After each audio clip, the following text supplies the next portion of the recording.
Hi everyone, I'm Susan Mulvihill. Boy, has it been hot lately. Here we are at the middle of July, and there are a lot of really important tasks in the garden to take care of. So that's what I'm going to talk about today. Now I have construction going on next door, and it's being a little on the noisy side, so I'm hoping that with my microphone you won't be able to hear it. But if it is noisy, I do apologize in advance. So let's get started on our tasks. When the weather turns toasty, it is so important that you keep an eye on your plants to see how they're handling it. If you see any plants wilting, you definitely need to increase the amount of time that your plants are getting watered. You might even have to do a little supplemental watering with a hose like I am. But if your hose has been laying out in the sunshine, make sure that you run it elsewhere for a couple of minutes, because that water comes out boiling hot. You could make tea with it. The other thing is, if you haven't yet mulched around your plants, so for example I have grass mulch around my corn, you definitely want to do that because it will help the soil retain moisture. Crops that don't do well in the heat include lettuce, peas, and broccoli. As you can see, my lettuce plants are starting to go to seed, and that means that they're sending up a central stalk. The leaves will turn bitter too, so harvest your lettuce as quickly as possible if you're getting some hot weather too. I've found that if you wash and dry the leaves well, they'll keep in the refrigerator for quite a while. I store them in plastic bags.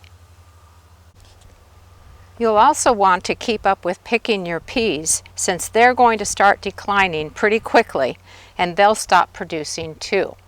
Now believe it or not, I just picked these peas the day before yesterday, so now I need to pick them again. But it's so worth it because they're just delicious. On your broccoli plants, you want to harvest the heads while they remain firm and before they start to flower.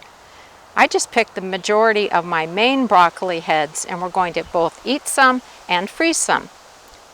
Now don't pull up your plants, however, because they will send up side shoots that will have smaller heads of broccoli, and those are just as tasty. Now to freeze broccoli, what you need to do is bring a kettle of water to a boil and put the chopped broccoli into it. As soon as the water returns to boiling, set a timer for 3 minutes. Then scoop out the broccoli and plunge it into ice-cold water, which will stop the cooking action. Drain them and dry them well, then put them into freezer bags and pop them into your freezer. If you're growing corn and you live in a breezy area like I do, especially today, you will want to provide them with a little bit of support. Corn plants have stubby roots and the stalks can snap in a windstorm. That is about the most depressing sight any gardener could see. One solution to this is to mound extra soil around the base of the plants, which is called hilling up. But because I grow my corn in raised beds, that's really not an option. So here's what I do. For each bed that I'm growing corn in, I pound in stakes around the perimeter of the bed. And then I take twine, and once the plants are up to about this height, I wrap twine all the way around the perimeter of the bed. Once these guys grow just a little bit taller, I'm going to do the same thing again with another line of twine. And then once they're up to about this tall, I'll do it one last time. That way, when there's a windstorm, they're just going to move just a little bit rather than snap, which is awful. Remember to always monitor your garden on a regular basis. That is really a key to success. You might spot a wilting plant, so you know you need to increase the amount of water it's getting, or maybe you're going to find an insect problem and you need to decide what to do about it. And if it's the latter, remember that I have an organic pest control guide on my website. Just go to susansinthegarden.com and look under the guides menu for organic pest control. And hopefully you'll find an easy solution to the problem.